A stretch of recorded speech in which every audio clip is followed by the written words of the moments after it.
አንድ ግሪካዊ በሁሉም ነገር ልከኛ መሆን ለደስተኛ ህይወት ቁልፍ ነው ይላል። ልከኝነት። አንዳንድ ጊዜ ሰዎች ለቤተሰቤ ጊዜ የለኝም፣ የአካል ብቃት እንቅስቃሴ ለማድረግ ጊዜ የለኝም፣ ለዚህ ጊዜ የለኝም፣ ለዛ ጊዜ የለኝም ይላሉ። ነገር ግን ጊዜ እንደሌለን በሚሰማን ወቅት ማድረግ ያለብን ቆም ብሎ ማሰብ ነው። ስለዚህ ጥያቄው እዚህ ጋር ይመጣል። በዚህ ምድር ላይ ለመኖር የቀረችን 6 ወር ብቻ ብትሆን ምን እናደርግ ነበር? በጣም ጠንክረን እየሰራን እየለፋን ራሳችንን ልናገኝ እንችላለን። ነገር ግን ከምንወዳቸውና ከሚያስቡልን ሰዎች ጋር ጊዜያችንን የማናሳልፍ ከሆነ እስቲ ራሳችንን እንጠይቅ። ማን ስለኛ ግድ ይለዋል? ለመኖር 6 ወር ብቻ ቢቀረኝ ምን አደርግ ነበር ብለን ራሳችንን እንጠይቅ። ምናልባት ማድረግ የምንችለው በህይወታችን ውስጥ ካሉ በጣም አስፈላጊ ሰዎች ጋር ብዙ ጊዜ ማሳለፍ ሊሆን ይችላል። ስለዚህ ያንን ጊዜ ለማሳለፍ አሁን መጀመር አለብን። ለመኖር 6 ወር ብቻ ቢቀራችሁ ምን ታደርጋላችሁ? በሁሉም ነገሮች ላይ ሚዛናዊና ልከኛ መሆን ውጤታማ ያደርጋል። አስታውሱ፣ የምትለፉበት ብቸኛው ምክንያታችሁ በህይወታችሁ ውስጥ ያሉትን ታላላቅ ነገሮች ማለትም በዙሪያችሁ ያሉ ሰዎች፣ ግንኙነቶቻችሁና በሌሎች የሚያስደስታችሁ ነገሮች እንድትደሰቱ ነው። አንድ የሚወደድ የጊዜ አያያዝ ህግ አለ። እሱም የ3 ህግ ይባላል። ይህ ህግ ብቻ በዓለም ውስጥ በጣም ስኬታማ ሰዎች እንድንሆን ያስችለናል። የ3 ህግ የአንድ ሰው የ30 ዓመታት የጊዜ አያያዝ ጥናት ላይ የተመሰረተ ነው። በመሰረታዊነት ይህ ህግ የሚለው እያንዳንዳችን በሳምንት ወይም በወር ውስጥ ማድረግ የሚገቡንን ሁሉን ነገሮች በዝርዝር ብናስቀምጥ አንዳንዶቻችን 20 እና 30 ይዘን እንመጣለን። አንዳንዶቻችን ደግሞ ከዚያም የበለጡ ስራዎችን ወይም እንቅስቃሴዎችን እንጽፋለን ይላል። ነገር ግን እነዚህን ነገሮች አስተውለን ብንመለከታቸው 90% ለህይወታችን ዋጋ የሚያመጡት ነገሮች የሚይዙት የምንሳተፍባቸው 3 ተግባራት ብቻ ናቸው ብሎ ይነግረናል። በህይወታችን ውስጥ የትም ብንሆን ለደስታችን 90% የሚሆነውን ዋጋ የሚይዙት 3ቱ ነገሮች ብቻ ናቸው። 3 ነገሮች ብቻ። ይህ የ3 ህግ በሁሉም ቦታ ለሁሉም ሰው ይሰራል። ዶክተር፣ ሻጭ፣ የንግድ ድርጅት ባለቤት ወይም ተማሪ፣ ማንም ብንሆን ይሰራል። ሁልጊዜም 3 ናቸው። ስለዚህ አሁን የምታደርጉት ልታደርጉ ያሰባችሁትን ነገሮች በዝርዝር አዘጋጅታችሁ 3 ጥያቄዎችን ራሳችሁን ትጠይቃላችሁ። ጥያቄ ቁጥር 1፣ በዚህ ዝርዝር ውስጥ ቀኑን ሙሉ አንድ ነገር ብቻ ማድረግ ይፈቀድላችሁ? የትኛው ተግባራችሁ ነው በህይወታችሁ ላይ ከፍተኛ አዎንታዊ ተጽዕኖ የሚያመጣው? ወይም ቀኑን ሙሉ ማድረግ የምትችሉት አንድ ተግባር ብቻ ቢሆን ገቢያችሁን ከማንኛውም ነገር በላይ በፍጥነትና በእጥፍ ለማሳደግ የሚረዳችሁ የትኛው ተግባር ነው? ስለዚህ ይሄንን መልስ ዙሪያውን ክብ አድርጉና እንደገና ጠይቁ። ቀኑን ሙሉ 2 ነገሮች ብቻ ማድረግ ቢፈቀድላችሁ ማድረግ የምትችሉት ሁለተኛው በጣም ጠቃሚ ነገር ምንድን ነው? በዝርዝር ውስጥ ገብታችሁ ቁጥር 2 ታገኛላችሁ። ከዚያም ጥያቄውን ለ3ኛ ጊዜ ትጠይቃላችሁ። ቀኑን ሙሉ 3 ነገሮች ብቻ ማድረግ ቢፈቀድላችሁ ቁጥር 3 ምን ይሆናል? እሺ አሁንም ክበቡት። ይሄንን መልመጃ የሰሩ ሰዎች በሙሉ ይገረማሉ። ምክንያቱም በጥቂት ደቂቃዎች ውስጥ እነዚህ 3 ዋና ዋና ነገሮች የጤና፣ የሀብትና የደስታ ግቦቻቸውን ለማሳካት በጣም አስፈላጊ ነገሮች መሆናቸውን በግልጽ ያሉ እና ምጉይ ነው። በዕለት ተዕለት ህይወታችሁ ውስጥ ጥቂት ነገሮችን ብቻ አድርጉ፣ ግን የበለጠ አስፈላጊ የሆኑትን ነገሮች ረዘም ላለ ጊዜ ካደረጋችሁ ነገሮች እየተሻሻሉ ይሄዳሉ። በህይወታችሁ ከሌሎች ሁሉ በጣም አስፈላጊ የሆኑ 3 ነገሮች አሉ።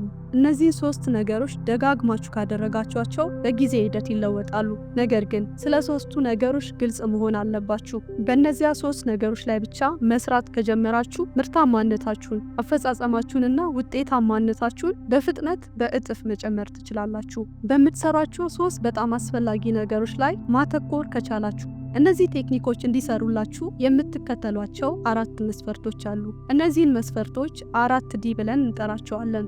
የመጀመሪያው ዲ ዲዛይር ወይም ምኞት ይባላል። በጊዜ አያያዝ ውጤታማ ለመሆን የሚነድ ፍላጎት ወይም በርኒንግ ዲዛይር ሊኖራችሁ ይገባል። ሁለተኛው ዲ ዲሲሽን ወይም ውሳኔ ነው። በዚህ ጉዳይ ላይ ኤክስፐርት ለመሆን መወሰን አለባችሁ። ኮርስ ትወስዳላችሁ፣ መጠቀም የሚገባችሁን ቁሳቁሶች ትጠቀማላችሁ እና እነሱን ደጋግማችሁ ትለማመዳላችሁ። ምክንያቱም ውሳኔ በሌለበት ምንም ነገር አይፈጠርም። ስለዚህ ግልጽ፣ የማያሻማና እርግጠኛ የሆነ ውሳኔ ያስፈልጋችኋል።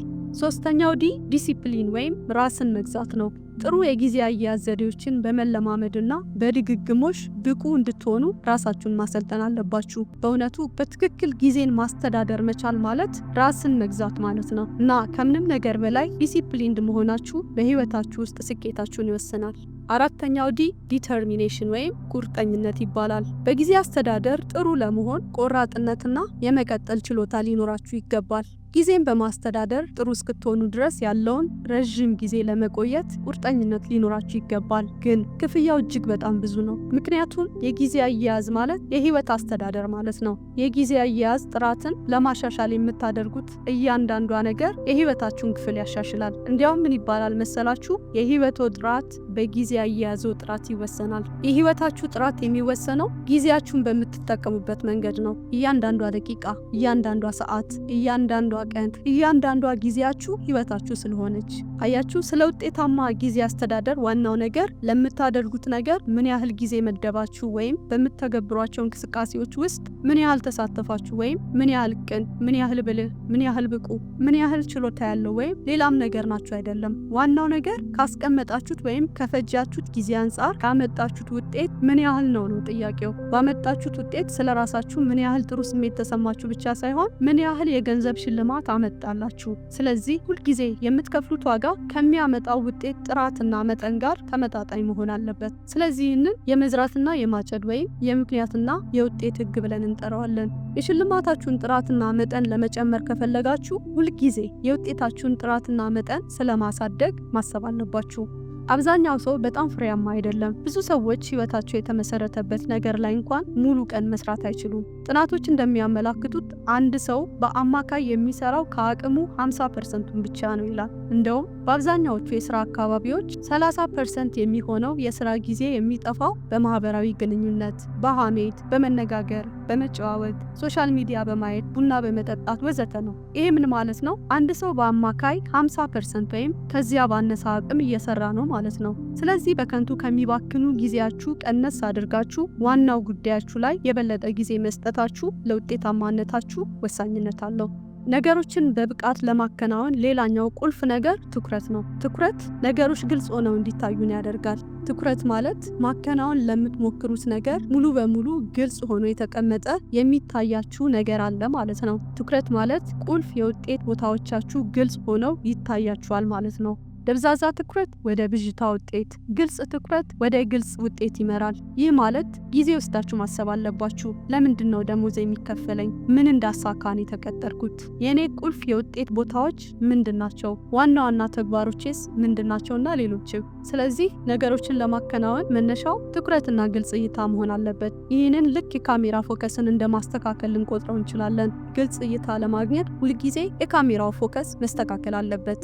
የሚቀጥለው ቁልፍ መርህ ትኩረት ለሰጠነው ጉዳይ በቂ ጊዜ መስጠት ነው። በጣም አስፈላጊውን ግባችሁን ለማሳካት አስፈላጊውን ሀሳብ አንዴ ከለያችሁ በኋላ የምታደርጉት ነገር በቂ ጊዜ መስጠት ነው። ከዚያ ሙሉ በሙሉ እስኪጠናቀቅ ድረስ እዛ ነገር ላይ ብቻ ማተኮር። ቢል ጌትስ እና ዋረን በፌት የተባሉ የዓለማችን ባለጸጋዎች በአንድ ወቅት በቢል ጌትስ የትውልድ ሀገር ራት ግብዣ ላይ ወደ 100 የሚጠጉ እንግዶች ጋር ይዝናኑ ነበር። እናም ሶስቱ ሰዎች ማለትም ቢል ጌትስ፣ ዋረን እና የቢል ጌትስ አባት ጥሩ ጓደኞች ናቸው። እናም ቆመው ይነጋገሩ ነበር። ከእንግዶቹ መካከል አንዱ መጥቶ ይቅርታ ክቡራን፣ እናንተ በዓለም ላይ ካሉት በጣም አስፈላጊ ሰዎች መካከል ሶስቱ ናችሁ። ዛሬ የስኬት ቁልፍ ምንድነው ትላላችሁ ሲል ጠየቃቸው። ሁሉም ንግግራቸውን ቆም አረጉና ወደሱ ዘውረው ትኩረት፣ ዛሬ ለስኬት በጣም አስፈላጊው ኳሊቲ ትኩረት ነው አሉት።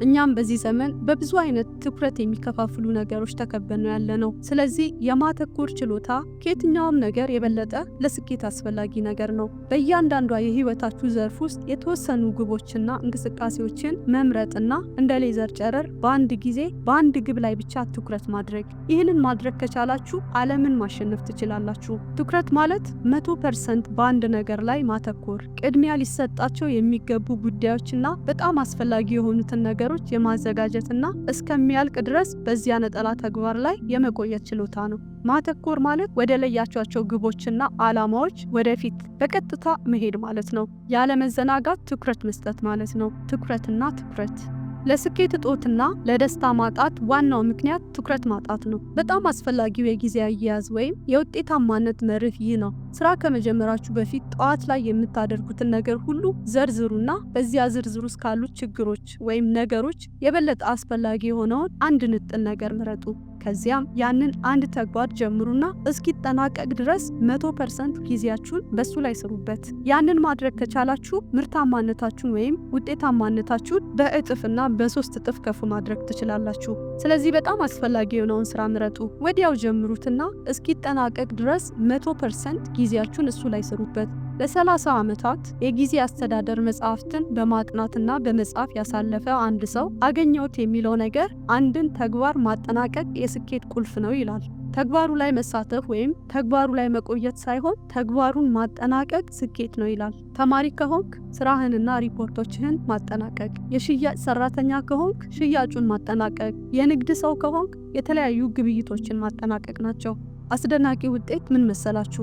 አንድ አስፈላጊ ተግባር በውጤት ስታጠናቅቁ ለራሳችሁ ያላችሁ ግምት ከፍ ያለና ኃይለኝነት ይሰማችኋል። በራስ የመተማመን ስሜታችሁ እየጨመረ ይሄዳል። የበለጠ ጉልበትና ተጨማሪ ሀሳቦች ይመጡላችኋል። እናም ደስተኝነት ይሰማችኋል። ደስተኛና ንቁ ያደርጓችኋል። አንድን ተግባር በጨረሳችሁ ቁጥር የአንጎላችሁ የኢንዶርፊን ፍጥነት ይጨምራል፣ የፈጠራ አቅማችሁ ይጨምራል፣ እንዲሁም በሽታ የመከላከል ስርዓታችሁን ያጠነክራሉ።